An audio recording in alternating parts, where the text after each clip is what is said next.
എല്ലാവർക്കും സുഖമാണോ? അപ്പോൾ ഞാൻ ഇന്ന് ചെറിയ ഒരു വീഡിയോ ആയിട്ടാണ് വന്നിരിക്കുന്നത്. ചെറിയ വീഡിയോ എന്ന് വെച്ചാൽ പെട്ടെന്നൊരു ചിക്കൻ കറി നമുക്കൊന്ന് തയ്യാറാക്കിയെടുക്കാം. എന്താ ഈ പെട്ടെന്നൊരു ചിക്കൻ കറി തയ്യാറാക്കിയിട്ട് എവിടെ പോകുന്നു വെച്ചാൽ വേറൊന്നുമില്ല, എനിക്ക് നല്ല തലവേദനയുണ്ട്. അപ്പോൾ ഇന്നലെ കുറച്ചധികം വന്ന കറികളെടുത്ത് ഞാൻ ഫ്രിഡ്ജ് വെച്ചിട്ടുണ്ടായിരുന്നു. അപ്പോൾ ഇന്നൊന്ന് വെക്കണ്ടാലോ എന്ന് കരുതിയതാണ്. അപ്പോൾ കൊണ്ട് രാവിലെ കുറച്ച് ചിക്കൻ മേടിച്ചുകൊണ്ട് വന്നിരിക്കുന്നു. അത് എന്തായാലും കറി വെക്കണമല്ലോ. അപ്പോൾ അത് എങ്ങനെ പെട്ടെന്ന് കറി വെക്കാമെന്ന് വെച്ച് നോക്കിയപ്പോൾ ഞാൻ വിചാരിച്ചു എല്ലാം കൂടെ വാരി കുക്കറിനകത്ത് വെച്ച് നോക്കാം. ഞാൻ ആദ്യമായിട്ട് വെച്ച് നോക്കുവാണ്.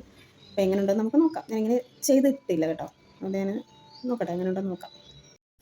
1.5 കിലോ ചിക്കനാണ് ഞാനിവിടെ എടുത്തിട്ടുള്ളത്. ആവശ്യത്തിനുള്ള സവാള അരിഞ്ഞു വെച്ചിട്ടുണ്ട്. ഇനി ചിക്കൻ നല്ലതുപോലെ കഴുകിയെടുക്കാം. ചിക്കനിൽ കുറേ വേസ്റ്റൊക്കെ കാണുമല്ലോ, അപ്പോൾ ഓരോ പീസും എടുത്ത് നമ്മളതിലെ വേസ്റ്റ് കളഞ്ഞ് വേണം ക്ലീൻ ചെയ്തെടുക്കാൻ വേണ്ടിയിട്ട്. അപ്പോൾ വേസ്റ്റ് എല്ലാം കളഞ്ഞ ശേഷം അതിലെ ചോരമയം പോകുന്നത് വരെ നല്ലതുപോലെ കുറേ തവണ കഴുകിയെടുക്കണം കേട്ടോ.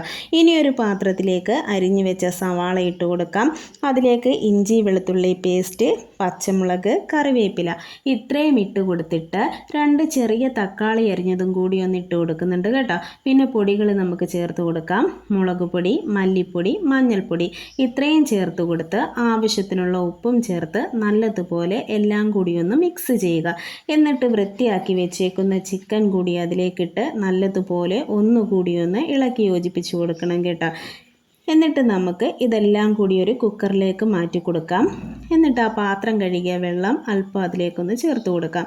ഇത് സർവ്വസുഗന്ധിയുടെ ഇലയാണ്. ഈ ഇല കൂടി ഞാൻ ചിക്കനിലേക്ക് ചേർത്ത് കൊടുത്തിട്ടാണ് വേവാൻ വെച്ച് കൊടുത്തിട്ടുള്ളത്.